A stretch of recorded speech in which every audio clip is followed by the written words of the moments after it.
दोंडाईचा इथे gas cylinder घेण्यासाठी gas सिलेंडरसह नागरिकांच्या तब्बल अर्धा किलोमीटर रांगा लागल्या। पहाटेपासूनच गॅस सिलेंडर घेण्यासाठी रांगेमध्ये उभे असताना देखील सिलेंडर मिळत नसल्यामुळे नागरिकांनी संताप व्यक्त केलाय।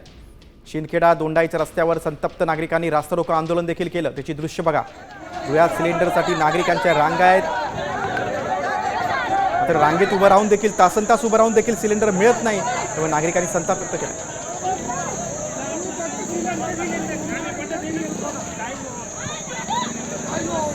आपण धुळे जिल्ह्यातले दृश्य बघतोय। शिंदखेडा दोंडाईच्या रस्त्यावर संतप्त नागरिकांनी रास्तारोको आंदोलन केलेलं आहे। अगदी पहाटेपासून आम्ही रांगेत उभे आहोत तरी देखील सिलेंडर मिळत नाही, त्यामुळे नागरिक संतापले।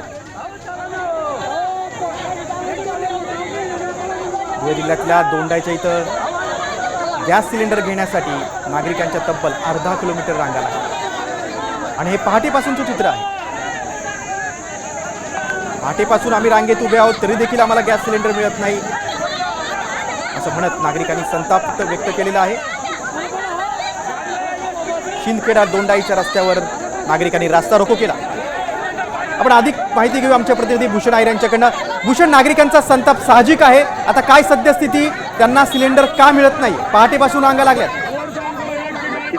आपण तर आखाती देशांमध्ये जे युद्धजन्य परिस्थितीचा सामना हा सर्व देशभराने केलेला आहे, त्याचाच हा कुठेतरी परिणाम आपल्याला बघावयास मिळत आहे। गेल्या कित्येक दिवसांपासून नागरिकांना गॅस सिलेंडर मिळत नसल्यामुळे नागरिकांनी पहाटेपासूनच आज रांगा लावलेल्या होत्या। जवळपास आपण जर बघितलं तर दृश्यांमधून आपल्याला दिसतंय की तब्बल अर्धा किलोमीटर या रांगा होत्या, परंतु तरी देखील सकाळपासून उन्हातानामध्ये ते सर्व नागरिक बसलेले आहेत, परंतु गॅस सिलेंडर मिळत नसल्यामुळे या नागरिकांचा संताप अनावर झाला आणि यांनी थेट रस्त्यावरती बसून हे आंदोलन केलेले आहे। या ठिकाणी पोलीस प्रशासन या सर्व तुम्ही सविस्तर माहिती दिली त्याबद्दल धन्यवाद। आपण बघतो धुळ्यात सिलेंडरसाठी पहाटेपासून नागरिकांच्या रांगा आहेत आणि तरी देखील सिलेंडर मिळत नाही, त्यामुळे नागरिकांनी संताप व्यक्त केलेला आहे, रास्तारोको आंदोलन केलेलं आहे।